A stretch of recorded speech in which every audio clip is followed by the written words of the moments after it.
What's up, guys? Today we're jumping into Lies of P, a Souls-like experience with stunning visuals and some magnificent gameplay.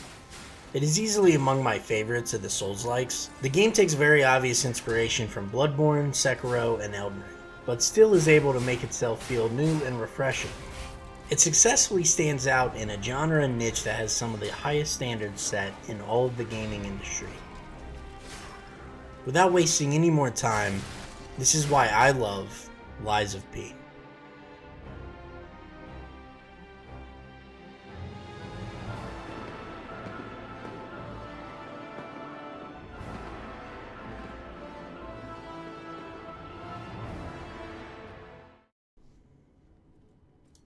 The game starts out with the player waking up in a train, where by walking forward you will meet and obtain Gemini, who for the remainder of your time spent in this treacherous world will reside in a small lamp on the player's hip. By progressing further through the cars, you will also come to a workbench, where the game will have you choose between 3 starter builds. You have Balance, which is armed with a saber, Dexterity, which has the rapier, and Strength, the Juggernaut class that comes with a greatsword. Fortunately for the player, this choice has little effect on your decisions for weapons and builds in the future, as the game does not feature any skill requirements to use any weapons. As long as the player can handle the weight, they are fairly free to use whatever weapon they want. As the player navigates the train station, the game carefully introduces the player to the combat, having you fight enemies with easy to read attack patterns and a mini boss featuring both quick attack combos and slower delayed strikes. Moving forward brings the player to their first Stargazer, and the player experiences their first look on the fallen city of Krat. This is where I want to talk more about the setting and visuals of the environment a bit. I absolutely adored the Belle Epic era France setting and architecture. It, along with the outfits, were creative and unique and further reinforced the narrative. Each set piece and level design reinforces the story and helps immerse the player into the handcrafted world. The game slightly dips a toe into the looping level design and interconnected chapters from Bloodborne. However, the elements of the design, like shortcuts, are used more scarcely and primarily for boss fights, which is a bonus because there might be 1 or 2 bosses that have more than 1 to 2 enemies in the runback. But I truly felt like the game slowly revealed itself more and more with each set piece, and the areas feel unique for the most part. You have the streets of Krat, which show off their inner city building, and the eerie streets flooded with puppets after the puppet frenzy.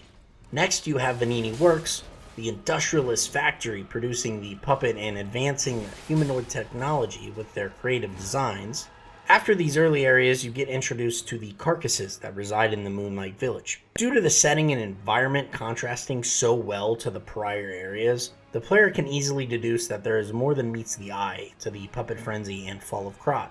But when the player next sees the city again with Rosa Isabelle Street, they get a much better idea of just how far the city has fallen. Something about the disgraced high-class area of Krat really put to mind how vibrant with life the city once was, and just how much had been lost.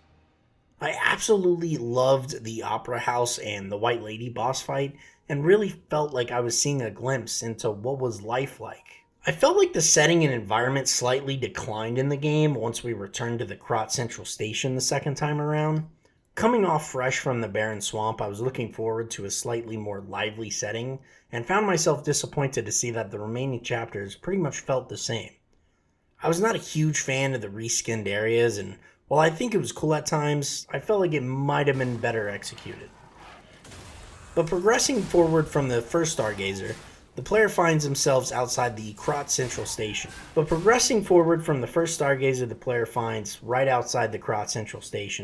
The player will eventually come to their first boss, the Parade Master, who I found to be an excellent first challenge for players. The Parade Master has a slow, easy-to-read attack pattern and allows the players to get familiar with the game's core combat mechanics. You have Guard Regain, Perfect Parries, Fable Arts, and the Legion Art. Guard Regain refers to the portion of your health bar that is faded when an enemy attacks you while you're blocking. You can regain this portion of your health by attacking the enemy before the faded bar depletes. This encourages aggression in fights, as bosses also have the health regain, which you can see by the same faded red portion of their health. The player would have likely picked up on this by now, along with the light and charged attack system. If you start to get the timing down, you can actually perfect parry by guarding right before the enemy strike land. This allows you to mitigate all the damage and helps build up the enemy stagger, where during this small window, the enemy has a blinking white health bar, which the player can completely stagger the enemy by landing a charged attack. Perfect parry is definitely the most powerful of the defense techniques because of the stagger system. For me, building up stagger and getting off stagger attacks was the basis of my entire build. Using either the rapier handle or the booster glaive handle, charged attacks, and just getting perfect parries was my game plan. It wasn't until boss fights towards the end of the game that I actually started utilizing blocking and guard regain as an actual strategy. The guard regain system, along with the stagger system, greatly complements that fast-paced, aggressive combat that the game strives for. While attacking and defeating enemies, you build up small blue bars underneath your health bar. This is what fuels your Fable Arts attack, which is comparable to the Arts of War in Elden Ring. Different weapons have different Fable Arts, and this is another element that allows the players to just be creative with their builds. I personally didn't use Fable Arts as much as I wish I had.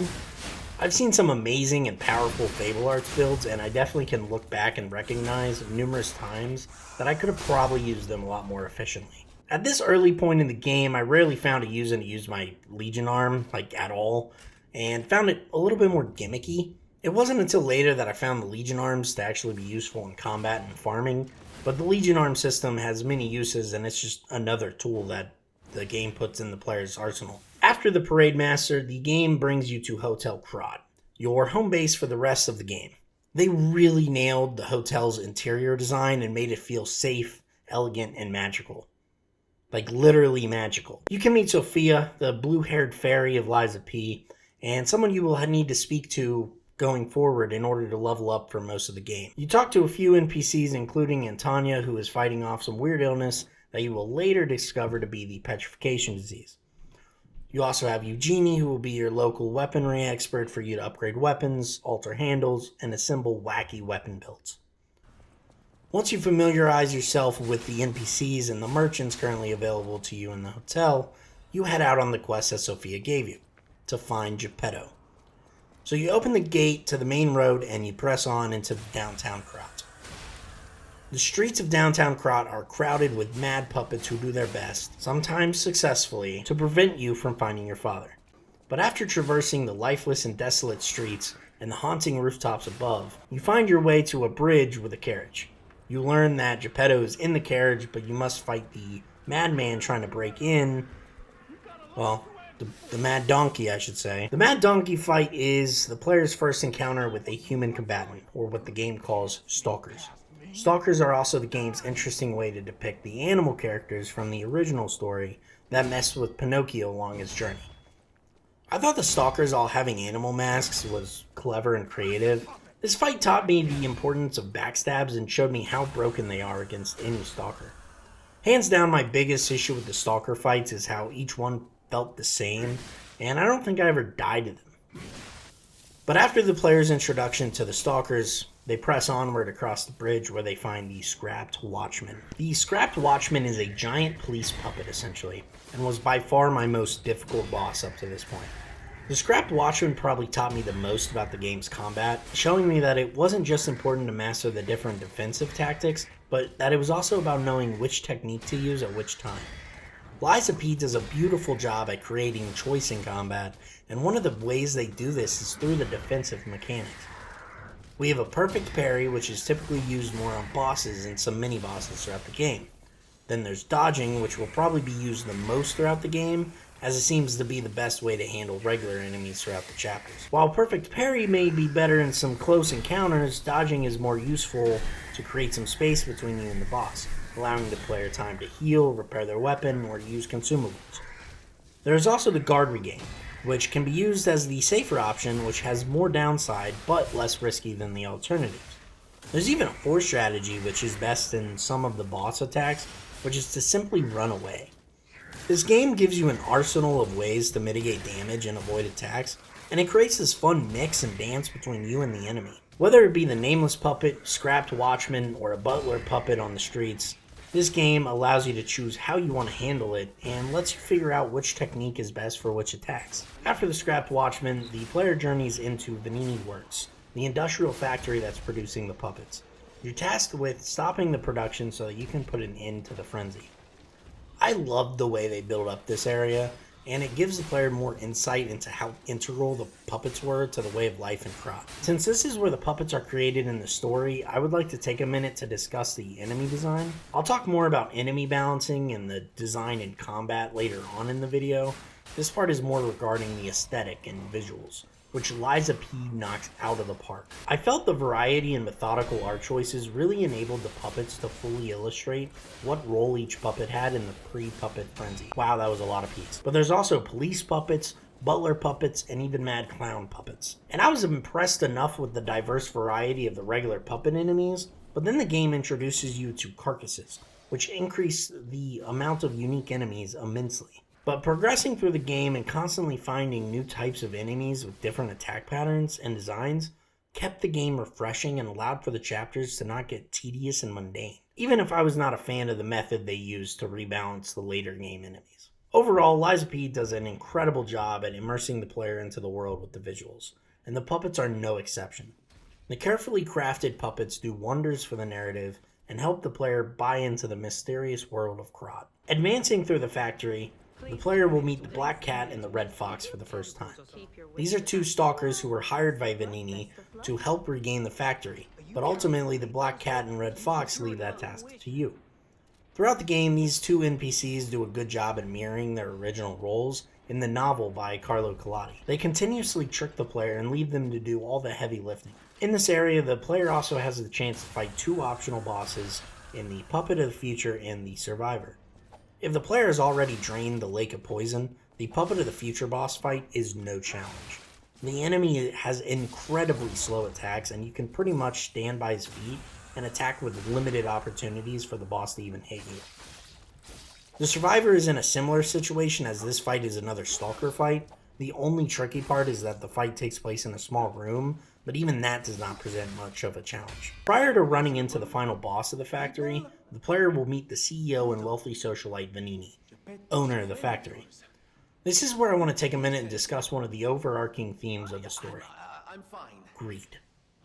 Greed and its role in what happened to Krat through the puppet frenzy and petrification disease plays a significant part in the narrative of Liza P. You have characters like Venini, whose dialogue actually pissed me off a few times with just how ignorant and greedy the character was. But he actually turned out to be one of the characters who influenced the narrative quite a bit for me. He is introduced as the stereotypical rich industrialist, but gradually over time, he becomes what may be one of the most human characters in all of the game. And while his hunger for wealth runs deep, he displays honesty in what he says.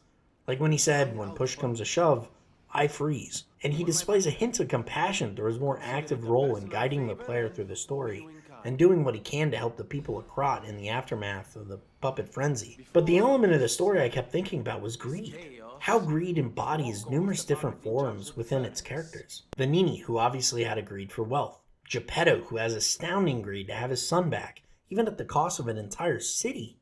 You have the red-dressed Lady Adelina, who's greedy enough for the spotlight and fame that she poisoned her own sister. Everywhere we look in the story, there is greed. But what I love is how the game incorporates greed in the gameplay itself. A lot of the bosses and enemies reward patience and reward taking what you can get. I felt like a lot of the fights penalized getting greedy for damage way more than the likes of Elden Ring and Bloodborne. I absolutely love this element of the game. After defeating the giant furnace at the end of the factory, the player moves on into what is one of the more pivotal parts of the story. The player makes their way to the Church of Archbishop Francesco, where they discover the hideously mutated corpses. These mutated corpses actually happen to be victims of the petrification disease, which by this time the player knows little about. One of my favorite parts of Liza P is that unlike other Souls games, the story felt more prevalent and in your face. It was easy to follow and did not really require me to watch any lore videos to understand. And the narrative never gets complacent. It's constantly evolving and twisting. And it doesn't have so many plot twists that leave the player with whiplash or gets annoying. Other than the stunning backdrop and art style, the most notable aspects of this area is stumbling across the legendary treasure hunter himself, Alidoro. Well, sort of. The NPC can be found when taking an elevator to the top of the church. This was actually super awesome because the roof Alidoro is on lets the player see the city of Krat below. You can see where you started, you can see where you traversed. I always love the moments in games where they let the player visually see the journey they've made and let them reflect a little bit. By this time, the player has about a third of the game complete, and Alidoro's main purpose, other than the narrative, is to be none other than the boss item merchant. I was fairly disappointed because in my initial playthrough before I streamed a complete playthrough, I had not kept the boss's ergo, and so I could not get the weapons.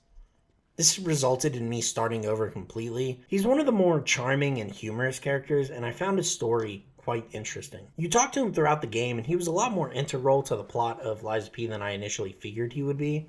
I had not paid attention to some of the dialogue, like when Eugenie has you give him the gloves and they don't fit.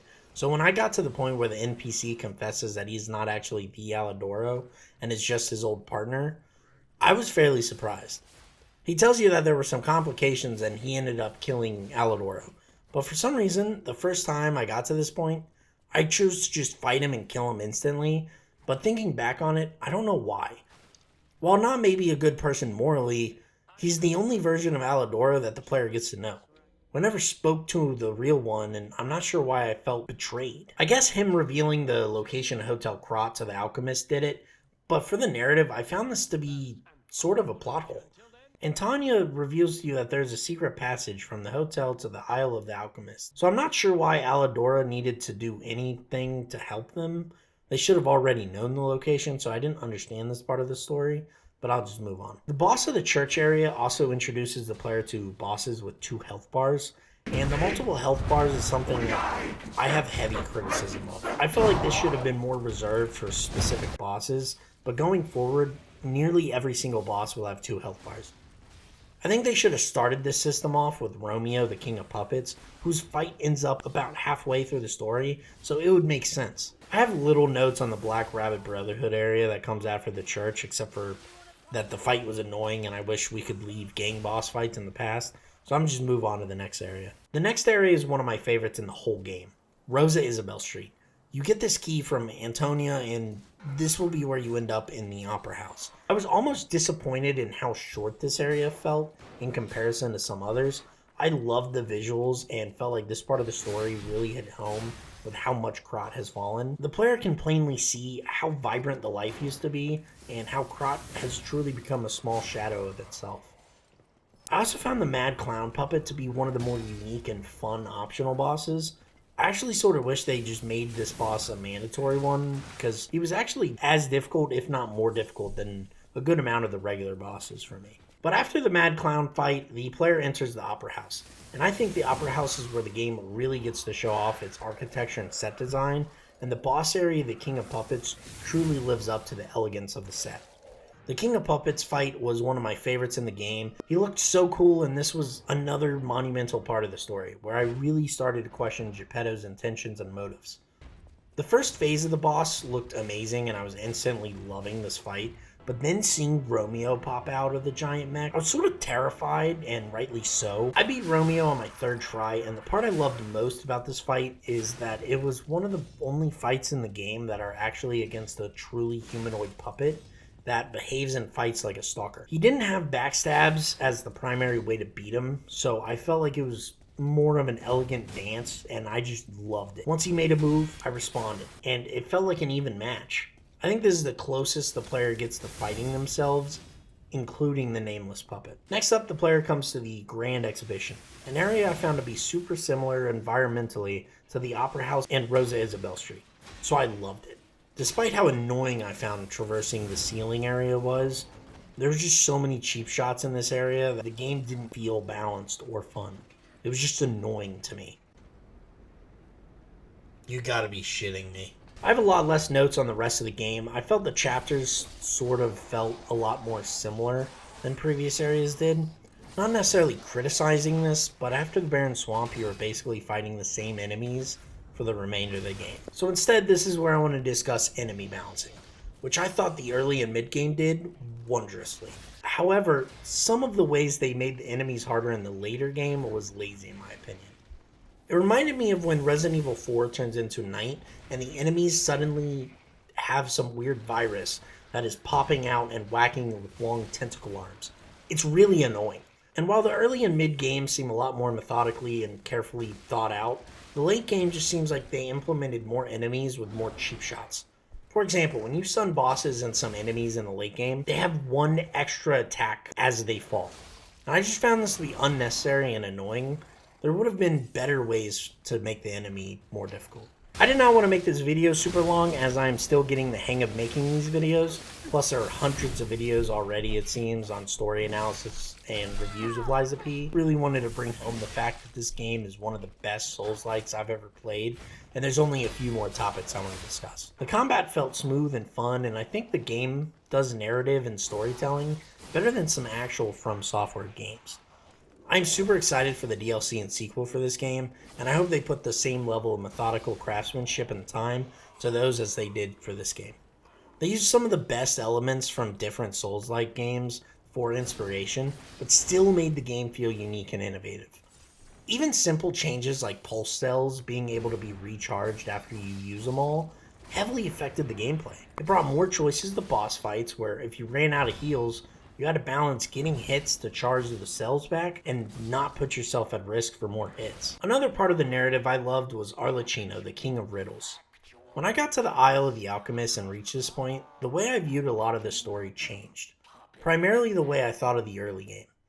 Prior to meeting Arlecchino and knowing his story, I viewed the early game as the typical looking for Geppetto and trying to save Krat. Fairly mundane and stereotypical, but still a decent enough story with just being that. But the conversation with Arlecchino and him asking me whether I was a puppet or human made me think of the story in a different light. It was less the story of Pinocchio and more a story of identifying what makes something human. If puppets are just puppets, that's fine. But then how can they feel? How can they think? How can they love and how can they hate? Arlecchino's powerful "we're human" moment really constructed my appreciation for the story and writing, and I just fell in love with the game that much more.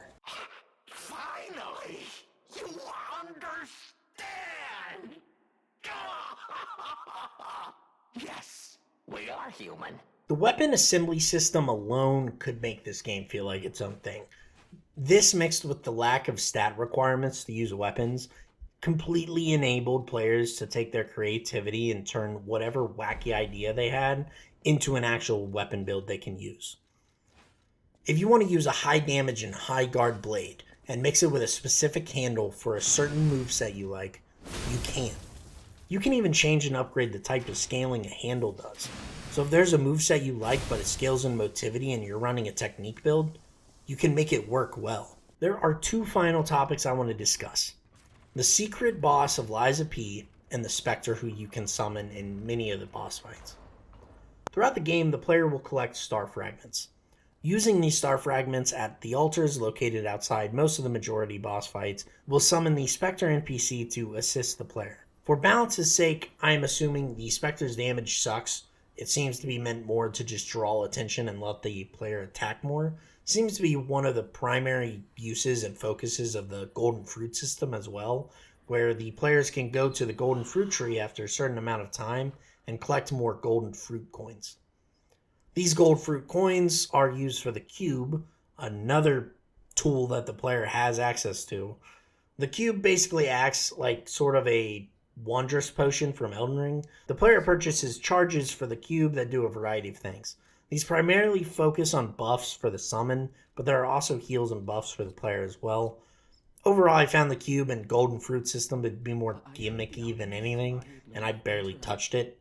It just never really felt relevant enough to use. But finally, to wrap up this video, let's focus on the final boss, the Nameless Puppet. If at the end of the story you decide to give Geppetto your heart, you will die and miss this boss fight entirely. He will resurrect Carlo, and you can see them both leaving the hotel, leaving behind a trail of bodies of all your friends you've accumulated in Hotel Krat. This is the bad ending. What the game doesn't tell you is that if you refuse to give Geppetto your heart, you get the, quote, good ending, at which you have to fight this insanely annoying boss. While I grew to love the first phase of the fight, and I thought it was actually perfect, The second phase has so many cheap shots and just really pushes the player to their limits. This was basically the only boss I was stuck on for hours, and it got to the point where in the first phase, it was like a perfect dance. I knew exactly when to parry and dodge, and it was so much fun. Part of me wishes they had the second phase be a little bit more similar to the first phase and just add some more attacks. But if they wanted to keep it how it is, that's fine. I just feel like they should have added more explanation on how the puppet is revived.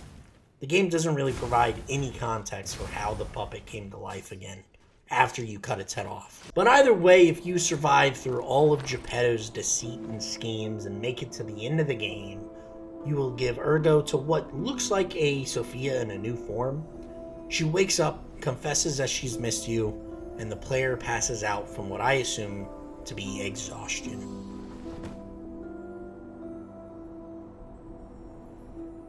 Thank you for watching. Don't forget to like, subscribe, and hit that bell for more gaming content. This video took a lot longer to make, and I had a blast. So any support you can give, I greatly appreciate, and I will catch you guys next time.